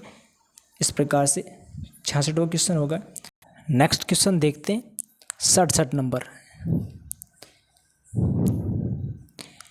एक वेबर खालिस्तान के बराबर होता है। तो दोस्तों इसमें आपका आंसर होना चाहिए एक वेबर बराबर होता है दोस्तों 10 की घात 8 लाइन। या हम कह सकते हैं 10 की घात 8 मैक्सवेल भी कह सकते हैं। 10 की घात 8 लाइन या 10 की घात 8 मैक्सवेल कुछ भी कह सकते हो। या हमसे पूछा जाए कि प्रेजेंट में क्या है, एक वीबर बराबर 10 की घात 8 मैक्सवेल होता है, या हम कह सकते हैं कि एक मैक्सवेल, क्वेश्चन इस प्रकार पूछ सकता है, एक मैक्सवेल बराबर 10 की घात -8 आएगा, ध्यान रखना। एक मैक्सवेल बराबर 10 की घात -8 वेबर हो जाएगा। मतलब आपका जो ऑप्शन डी है वो करेक्ट आंसर हो जाएगा। ठीक है दोस्तों, नेक्स्ट क्वेश्चन पे चलते हैं। गैल्वेनोमीटर में विक्षेपण 50 डिवीजनों से 10 तक गिर जाता है, तब 12 ओम प्रतिरोध गैल्वेनोमीटर में जुड़ा हुआ है, तो गैल्वेनोमीटर प्रतिरोध खालिस्तान होगा। तो दोस्तों इसके लिए हम सूत्र लगाएंगे। गैल्वेनोमीटर दोस्तों जुड़ा होता है समानांतर क्रम में। तो समानांतर क्रम में जो प्रतिरोध का मान ज्ञात करने के लिए जो सूत्र प्रयोग किया जाता है वो देखो कुछ इस प्रकार से। हमने कहा कि जो RAC बराबर RM और N-1। देखो N है, N क्या है, इसमें N का मान ज्ञात करने के लिए बढ़ी हुई माप सीमा बटा वर्तमान माप सीमा को गुणा करके मतलब भाग देके और फिर उसका मान N का मान ज्ञात करना होगा। RM क्या है, एमीटर का आंतरिक प्रतिरोध, या हम यहाँ लिख सकते हैं कि यानी गैल्वेनोमीटर का आंतरिक प्रतिरोध। ठीक है, तो हमने क्या किया कि जो N का मान ज्ञात करने के लिए बढ़ी हुई माप सीमा दोस्तों इसमें है 50। N का मान ज्ञात करने के लिए बढ़ी हुई माप सीमा दोस्तों 50 है, बटे वर्तमान माप सीमा 50 से कितनी होगी 10, तो 10 का भाग 50 में दिया कितना आया दोस्तों 5 आ गया। N का मान कितना आया 5। ठीक है, N का मान 5 आ गया। तो देखो इसे आगे किस प्रकार सॉल्व करना होगा। तो हमने कहा कि RAC का मान ज्ञात करना है। तो हमने कहा कि RM जो गैल्वेनोमीटर है इसका आंतरिक प्रतिरोध होगा 12 ओम। तो हम कह सकते हैं दोस्तों 12, उसका मान कितना आया था 10 पंजो 50, 5 आया था, 5 माइनस 1 करना है। तो हमने 5 माइनस 1 4, तो 12 इंटू 4 12 छक्के 48 ओम, यानी 48 ओम, यानी option A is the correct answer. ठीक है, आपका ऑप्शन ए करेक्ट हो जाएगा। नेक्स्ट क्वेश्चन पे चलते हैं। नेक्स्ट क्वेश्चन है दोस्तों, ट्रांसफार्मर में चुंबकीय प्रवाह का मार्ग कौन सा होता है दोस्तों। ट्रांसफार्मर में चुंबकीय प्रवाह का मार्ग होता है दोस्तों निम्न अनिच्छा, यानी लो रिलैक्टेंस, या हम इसको कह सकते हैं प्रतिष्ठंभ। मतलब प्रतिष्ठंभ का मान क्या होना चाहिए दोस्तों, कम होना चाहिए। ठीक है, चुंबकीय प्रवाह का मार्ग क्या होता है निम्न अनिच्छा, यानी लो प्रतिष्ठंभ होना चाहिए, ज़्यादा मान नहीं होना चाहिए प्रतिरोध का मान। ठीक है, नेक्स्ट क्वेश्चन है दोस्तों, वर्ग बी इंसुलेशन किस अधिकतम तापमान का सामना कर सकता है। ध्यान रखना, जो वर्ग बी इंसुलेशन सिर्फ हमें पूछा किसका है, वर्ग बी का, लेकिन हम जितने भी है 5-7 है इस प्रकार से, तो हम सबको देखेंगे। हमने कहा एक होता है वाई, ए, ई, बी, एफ, एच, सी। तो हम कह सकते हैं वाई का तापमान होता है वो 90 डिग्री होता है, ए का 105, ई का 120 और बी का होता है दोस्तों 130, जो कि हमें बी का पूछा गया है। बी का कितना है 130, मतलब बी ऑप्शन सही होगा। पूछा जाए एफ का, तो हम कह सकते हैं दोस्तों 155, इसका 180, और इसको लिख सकते हैं दोस्तों हम 200, 220 या 250। मतलब कोई सा भी अगर मान आए तो हम क्या करेंगे, सी श्रेणी के अंतर्गत इसको रख देंगे। तो मतलब जो आपका आंसर होगा वो होगा बी, यानी 130 डिग्री सेंटीग्रेड। ठीक है दोस्तों, नेक्स्ट क्वेश्चन पे चलते हैं। ट्रांसफार्मर कोर के लेमिनेशन पर इनेमल परत क्यों कोट की जाती है दोस्तों। ट्रांसफार्मर के कोर पर इनेमल परत क्यों कोट की जाती है, क्योंकि वो एक दूसरे के खिलाफ लेमिनेशन को अलग करने के लिए, एक दूसरे के खिलाफ लेमिनेशन को अलग करने के लिए इनेमल परत कोट की जाती है। मतलब option C is the correct answer. ठीक है, नेक्स्ट क्वेश्चन की बात करते हैं। नेक्स्ट क्वेश्चन है कि इनकैंडिसेंट लैंप में फिलामेंट बनाने के लिए निम्न में से कौन सी सामग्री का उपयोग किया जाता है? कौन सी सामग्री का उपयोग किया जाता है? तो दोस्तों इसमें आपका आंसर होगा टंगस्टन। ध्यान रखना, इंडिकेंसेंट लैंप में फिलामेंट बनाने के लिए टंगस्टन का, जबकि एक होता है कि जो हीटर वायर के रूप में हम नाइक्रोम का प्रयोग करते हैं। नाइक्रोम होता है 80% निकिल और 20% क्रोमियम का क्या होता है, मिश्रण होता है। तो दोस्तों फिलामेंट बनाने के लिए टंगस्टन का उपयोग करेंगे, मतलब जो आपका आंसर होगा वो A answer is the correct answer. ठीक है, मतलब ए आंसर करेक्ट हो जाएगा। नेक्स्ट क्वेश्चन की बात करते हैं। यदि ट्रांसफार्मर का पूर्ण भार ताम्रानी 6400 वाट है तो आधे भार पर ताम्र की कमी खालिस्तान होगी। तो हमने कहा कि जो ट्रांसफार्मर में ताम्र हानि होती है वो क्या होती है, वोल्टता के वर्ग पर निर्भर करती है। तो हमने कहा कि जो तांबे की हानि 6400 वाट है उसको आधे भार पर ज्ञात करो। आधे भार का मतलब होगा 1/2, 1/2 का होल स्क्वायर करेंगे। ठीक है, तो 1/2 यानी 1/4। ताम्र हानि कितनी है 6400, तो हमने 4 को 64 से काटा यानी 16 को 64 यानी 1600। तो हम कैसे दोस्तों तांबे की कमी कितनी होगी 1600 वाट की, मतलब option A is the correct answer. ठीक है, नेक्स्ट क्वेश्चन की बात करते हैं दोस्तों। नेक्स्ट क्वेश्चन है कि सांद्रिक घुमावदार कोर प्रकार ट्रांसफार्मर में खालिस्तान के साथ उपयोग किया जाता है। सांद्रिक घुमावदार कोर प्रकार ट्रांसफार्मर में खालिस्तान के साथ उपयोग किया जाता है। तो इसमें दोस्तों आपका आंसर होगा कोर के बगल में स्थित लो टेंशन घुमावदार के साथ प्रयोग किया जाता है। कोर के बगल में स्थित लो टेंशन घुमावदार के साथ प्रयोग किया जाता है, मतलब option B is the correct answer. ठीक है दोस्तों, नेक्स्ट क्वेश्चन है कि वितरण ट्रांसफार्मर के सभी आकारों के लिए आमतौर पर खालिस्तान उपयोग करने के लिए बेहतर है।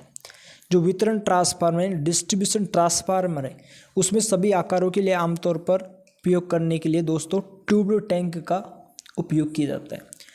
ट्यूब टैंक यानी आपका जो आंसर होगा वो बी, ट्यूब टैंक का उपयोग किया जाता है। नेक्स्ट क्वेश्चन की बात करते हैं दोस्तों। बकोल्स रिले खालिस्तान में रखा जाता है। बकोल्स रिले रखा जाता है, तो बकोल्स रिले दोस्तों टैंक और कंजर्वेटर के बीच में रखा जाता है। ध्यान रखना, बकोल्स रिले रखा जाता है टैंक और कंजर्वेटर के बीच में, टैंक और कंजर्वेटर के बीच में। नेक्स्ट क्वेश्चन देखिए दोस्तों। नेक्स्ट क्वेश्चन है काफ़ी इम्पोर्टेंट क्वेश्चन है। हर बार जो ये क्वेश्चन है हर बार एग्जाम में आता ही आता है, इसे इलेक्ट्रॉन वोल्ट से संबंधित। ठीक है दोस्तों, तो क्वेश्चन है कि इलेक्ट्रॉन वोल्ट खालिस्तान की इकाई है। इलेक्ट्रॉन वोल्ट खालिस्तान की इकाई है। तो इलेक्ट्रॉन वोल्ट दोस्तों ऊर्जा की इकाई है।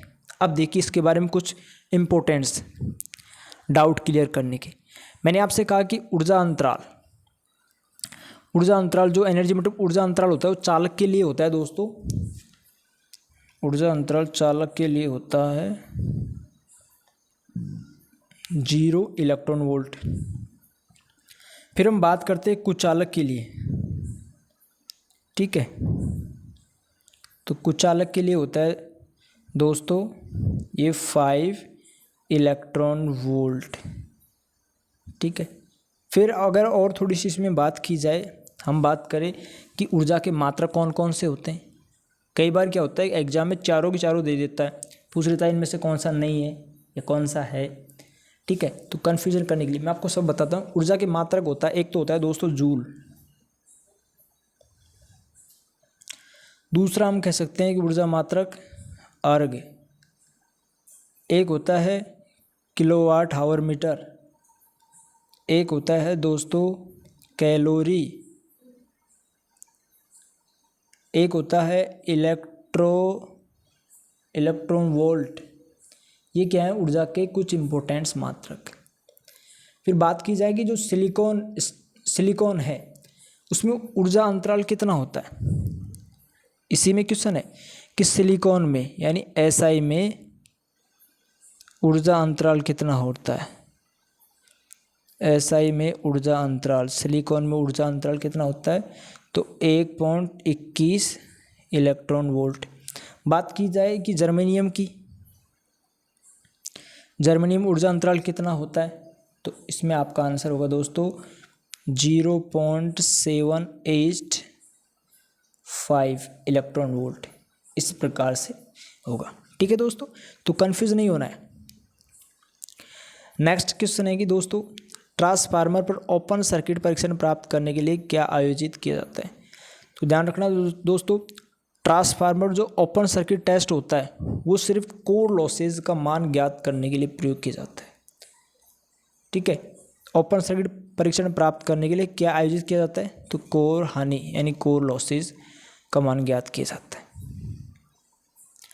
ट्रांसफार्मर की घुमावदार की सापेक्ष ध्रुवीयता को खालिस्तान द्वारा निर्धारित किया जाता है।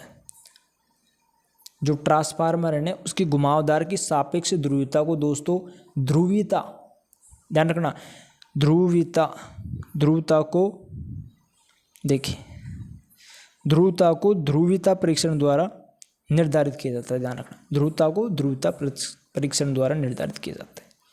नेक्स्ट जो क्वेश्चन है आपका, ट्रांसफार्मर के चुंबकीय फ्रेम में होने वाली हिस्टैरिसीस नुकसान खालिस्तान पर निर्भर करता है। ट्रांसफार्मर में चुंबकीय फ्रेम में होने वाले हिस्टैरिसीस नुकसान दोस्तों देखिए, इस्तेमाल चुंबकीय सामग्री के हिस्टैरिसीस पास का क्षेत्रफल पर निर्भर करता है, बिल्कुल सही है। कोर की मात्रा पर भी निर्भर करता है, फ्लक्स का घनत्व पर भी, चुंबकीय प्रवाह उल्टा की आवृत्ति पर भी, इन सब पर। मतलब हिस्टैरिसीस हानि कहने का मतलब क्या है, हिस्टैरिसीस हानि।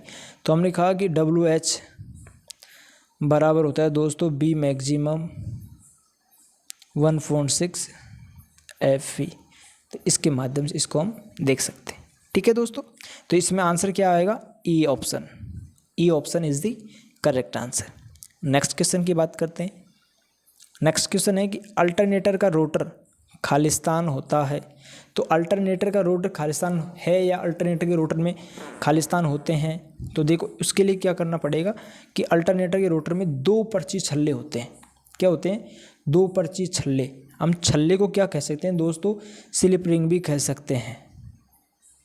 छल्ले को हम क्या कह सकते हैं, स्लिप रिंग भी कह सकते हैं। ध्यान रखना, कंफ्यूज नहीं होना, मतलब option C is the correct answer.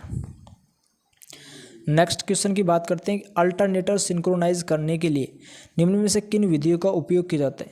Alternator synchronise करने के लिए दोस्तों 1 अंधेरा 2 चमकदार विधि का उपयोग किया जाता है। हाँ, सिंक्रोनोस्कोप विधि का भी उपयोग किया जाता है और 3 अंधेरे लैंप विधि का भी उपयोग किया जाता है। तो किन विधियों का उपयोग किया जाता है, तो हम कह सकते हैं ए बी और सी तीनों विधियों का, जबकि 1 उज्ज्वल और 2 अंधेरे दीपक विधि का उपयोग नहीं किया जाता। ध्यान रखना दोस्तों। ठीक है, तो अल्टरनेटर सिंक्रोनाइज करने के लिए किन विधियों का, 1 अंधेरा 2 चमकदार, सिंक्रोस्कोप विधि और 3 अंधेरे लैंप विधि। इसमें आपका आंसर होगा दोस्तों E option is the correct answer, मतलब तीनों सही होंगे इसमें। नेक्स्ट क्वेश्चन की बात करते हैं। देखिए दोस्तों, कुछ इंपॉर्टेंट क्वेश्चन लग रहा है मेरे को। क्वेश्चन है कि अधिकतम गति क्या होगी। तो देखो अधिकतम गति, हम कहें कि अधिकतम गति क्या होगी, मतलब ये क्वेश्चन देखिए डाउट क्लियर करवाता हूँ। ये कह रहा है अधिकतम गति कितने पोल पे होगी। भाई पोलों की संख्या ज़्यादा तो गति कम तो पोलों की संख्या ज़्यादा। ठीक है, देखो हमने कहा कि NS बराबर होता है F × 120/φ। हमने कहा पोलों की संख्या अगर यहाँ बढ़ाएंगे ना तो यहाँ घूर्णन गति घटेगी। कैसे घटेगी, मैंने पोलों की संख्या मान लीजिए 2 कर दी, पोलों की संख्या घटा दी तो घूर्णन गति बढ़ जाएगी। पोलों की संख्या अगर 2 होगी तो घूर्णन गति कितनी होती है दोस्तों, 3000 RPM होती है। ध्यान रखना, अगर मान लीजिए पोलों की संख्या 2 से बढ़ाकर 4 करता हूँ तो घूर्णन गति हो जाएगी दोस्तों आपकी 500 RPM। ठीक है, तो हम इसका मान ज्ञात कर सकते हैं। तो अधिकतम गति क्या होगी जिस पर वैकल्पिक के क्षेत्र को 60 Hz विकसित करने के लिए संचालित किया जाता है। तो गति का मान पूछ रहा है, तो हमने सूत्र लगाया N बराबर F × 120/P। फ्रीक्वेंसी का मान दोस्तों रख दिया 60 Hz दे रखा है इसमें, तो हमने रख दिया 60 × 120। पोलों की संख्या क्या बोल रहा है दोस्तों, अधिकतम गति। मैंने कहा अधिकतम गति किस पर होगी, जब पोलों की संख्या क्या होगी 2 होगी, तो मैंने 2 को यहाँ रख दिया। 2 से 12 को 6 बार काट लिया दोस्तों, 6 और 6 36 और 2 0 मतलब 3600 RPM। इसका आंसर क्या होगा 3600 आरपीएम, यानी option B is the correct answer. ठीक है दोस्तों, अब देखिए नेक्स्ट क्वेश्चन पे चलते हैं हम। एक प्रेरण मोटर सामान्य रूप से किसके समान होती है दोस्तों? एक प्रेरण मोटर है ना, वो दोस्तों सामान्य रूप से जो प्रेरण मोटर है वो होती है दोस्तों एक 2 वाइंडिंग वाला ट्रांसफार्मर। ये देखो ऑप्शन सी इसमें करेक्ट होगा, एक 2 वाइंडिंग वाला ट्रांसफार्मर जिसकी द्वितीय वाइंडिंग शॉर्ट सर्किट होती है। ठीक है, नेक्स्ट क्वेश्चन की बात करते हैं। नेक्स्ट क्वेश्चन है दोस्तों कि परमियंस किसके व्यत्युक्रम होता है? ध्यान रखना, ये क्वेश्चन पहले भी आ चुका है। परमियंस यानी चुंबकनशीलन, परमियंस प्रतिष्ठंभ का विलोम होता है या होती है। ठीक है, तो परमियंस किसके व्यत्युक्रम होता है? तो परमियंस दोस्तों रिलैक्टेंस यानी प्रतिष्ठंभ के व्यत्युक्रम होता है। मैंने कहा जो परमियंस होता है, देखिए परमियंस क्या होता है, रिलैक्टेंस के व्यत्युक्रम होता है, रिलैक्टेंस इस प्रकार से होता है। ठीक है, नेक्स्ट क्वेश्चन की बात करते हैं, मतलब इसमें आपका आंसर होगा दोस्तों B option is the correct answer. Next question होगा अस्थिर संचालन के दौरान 3 फेज प्रेरण मोटर की टॉर्क स्लिप वक्र का आकार कैसा होता है? अस्थिर संचालन के दौरान 3 फेज प्रेरण मोटर के स्लिप वक्र का आकार कैसा होगा? तो दोस्तों 3 फेज के लिए रेक्टेंगुलर हाइपरबोला होगा। क्या होगा? रेक्टेंगुलर हाइपरबोला, मतलब हमारा डी ऑप्शन इसमें करेक्ट हो जाएगा, रेक्टेंगुलर हाइपरबोला होगा। नेक्स्ट क्वेश्चन की बात करते हैं, निम्न में से कौन ड्राई सेल यानी कह सकते हैं शुष्क सेल, ड्राई सेल में डिपोलराइजर के रूप में उपयोग किया जाता है? तो दोस्तों शुष्क सेल का सबसे पहली बात किया विद्युत वाहक बल कितना होता है? तो हम कह सकते हैं 1.5 वोल्ट होता है। जो शुष्क सेल में डिपोलराइजर के रूप में हम MnO2 यानी मैग्नीज डाइऑक्साइड का उपयोग करते हैं। किसका? MnO2 यानी मैग्नीज डाइऑक्साइड का उपयोग करते हैं। नेक्स्ट क्वेश्चन है, निम्न में से कौन सी सिंगल फेज प्रेरण मोटर आमतौर पर समय फोनोग्राफ में उपयोग की जाती है? दोस्तों समय फोनोग्राफ में जो सिंगल फेज मोटर का उपयोग किया जाता है वो होती है दोस्तों शेडेड पोल। समय फोनोग्राफ के लिए दोस्तों होती है शेडेड पोल इंडक्शन मोटर, मतलब जो आपका आंसर होगा दोस्तों शेडेड पोल इंडक्शन मोटर, मतलब A option is the correct answer. ठीक है, नेक्स्ट क्वेश्चन है, निम्नलिखित में से किसमें अल्टरनेटर को रेट किया जाता है? देखिए दोस्तों किसमें अल्टरनेटर को रेट किया जाता है? अल्टरनेटर को रेट किसमें किया जाता है? तो सभी जानते हैं, सभी क्या कहेंगे? Kilo volt ampere. बिल्कुल आपका आंसर सही है, लेकिन मान लीजिए किलो वोल्ट एम्पियर की जगह वो दे देता आपको आभासी शक्ति, तो अब करते या नहीं करते क्या पता। देखो हमने कहा कि अल्टरनेटर को रेट किया जाता है किलो वोल्ट एम्पियर में। ध्यान रखना, आपने पढ़ा होगा cos फाई पावर फैक्टर होता है KW और KVA का अनुपात होता है। तो KW को हम वास्तविक शक्ति कह सकते हैं, इसको हम आभासी शक्ति। तो क्वेश्चन आ सकता है कि अल्टरनेटर को रेट किया जाता है, आभासी शक्ति में भी रेट किया जा सकता है, ध्यान रखना। ठीक है, नेक्स्ट क्वेश्चन की बात करते हैं, डिफ्लेक्टिंग टॉर्क के लिए इलेक्ट्रोस्टैटिक प्रभाव का उपयोग कहाँ किया जाता है? देखिए इलेक्ट्रोस्टैटिक प्रभाव का उपयोग दोस्तों वोल्ट मीटर में किया जाता है, ध्यान रखना। इलेक्ट्रोस्टैटिक प्रभाव का उपयोग दोस्तों वोल्ट मीटर में किया जाता है। नेक्स्ट क्वेश्चन की बात करते हैं दोस्तों, नेक्स्ट क्वेश्चन है कितने नंबर है? 91, 91 नंबर है। 91 नंबर देखिए दोस्तों, क्वेश्चन है कि दाब कॉइल किसके बने होते हैं? दाब कॉइल का मतलब हम समझ सकते हैं प्रेशर कॉइल। हमने कहा एक होती है करंट कॉइल, एक होती है प्रेशर कॉइल। ठीक है, इनका उपयोग कहाँ किया जाता है? एनर्जी मीटर में। करंट कॉइल क्या होती है कि ये मोटे तार व कम टर्न की बनी होती है, जबकि जो प्रेशर कॉइल होती है दाब कॉइल, ये पतले तार व अधिक टर्न की बनी होती है। पतले तार व अधिक टर्न, मैंने कहा कि पतले तार तथा अधिक टर्न की। जो प्रेशर कॉइल होती है इसको हम सप्लाई के समानांतर क्रम में संयोजित करते हैं, जबकि जो करंट कॉइल होती है उसको लोड के श्रेणी क्रम में संयोजित किया जाता है। ठीक है, देखिए नेक्स्ट, सिंगल फेज ऊर्जा मीटर में क्रिम्पिंग एरर को कम कैसे किया जाता है? क्रिम्पिंग एरर को या हम इसको कह सकते हैं रेंगने त्रुटि। क्रिम्पिंग एरर को क्या कह सकते हैं? रेंगने त्रुटि को। क्रिम्पिंग एरर को कम कैसे किया जाता है? तो हम कह सकते हैं कि स्पेंडल के विपरीत साइड पर डिस्क में 2 छेद करके क्रिम्पिंग एरर को कम किया जा सकता है। मतलब option A is the correct answer हो जाएगा दोस्तों। ठीक है दोस्तों।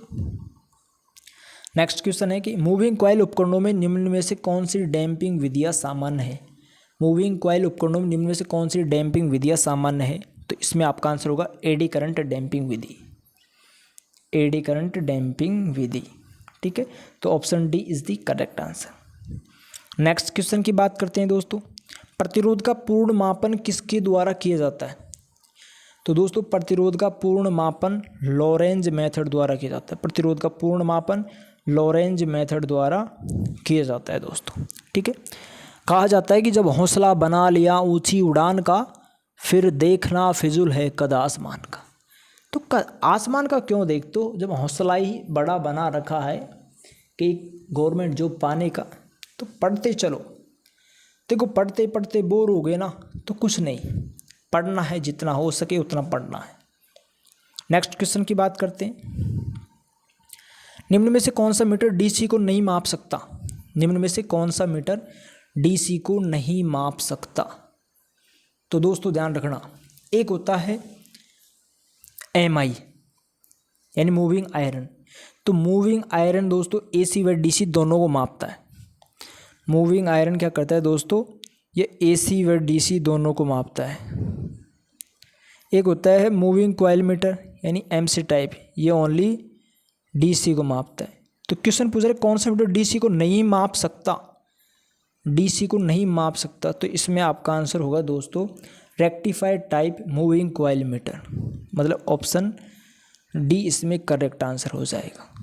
ठीक है, डी इसमें करेक्ट आंसर। डायनेमो एसी और डीसी दोनों को माप सकता है। ठीक है, नेक्स्ट क्वेश्चन है निम्न में से कौन सा विद्युत चुंबकीय उपकरण है जो एक आर्मेचर में ग्राउंड शॉर्ट और ओपन कॉइल का पता लगाने और ढूंढने के लिए किया जाता है? वो होता है दोस्तों एक्सटर्नल ग्राउलर का उपयोग किया जाता है। किसका? External Growler. यानी एक होता है इंटरनल यानी आंतरिक, एक्सटर्नल यानी बाहरी ग्राउलर का उपयोग किया जाता है। ठीक है दोस्तों, तो इसमें आपका E option is the correct answer हो जाएगा। नेक्स्ट क्वेश्चन की बात करते हैं दोस्तों। निम्न में से कौन सा उपकरण आवेशित कणों को त्वरित करता है? निम्न में से कौन सा उपकरण आवेशित कणों को त्वरित करता है? जो आवेशित कण है उनको त्वरित कौन करता है? गति प्रदान कौन करता है? तो दोस्तों इसमें आपका आंसर होगा साइक्लोट्रॉन। आवेशित कणों को त्वरित करता है। ठीक है दोस्तों, नेक्स्ट क्वेश्चन की बात करते हैं। पीजो इलेक्ट्रिक क्रिस्टल का उपयोग क्या नापने के लिए किया जाता है? पीजो इलेक्ट्रिक क्रिस्टल ये क्या ज्ञात करने के लिए, क्या नापने के लिए? त्वरण का मान नापने के लिए किए जाते हैं, ध्यान रखना। ठीक है दोस्तों, नेक्स्ट क्वेश्चन की बात करते हैं। कौन सा फॉल्ट सममित फॉल्ट करंट को जन्म देता है? कौन सा फॉल्ट सममित फॉल्ट करंट को जन्म देता है? तो दोस्तों इसमें आपका आंसर होगा 3 फेज फॉल्ट।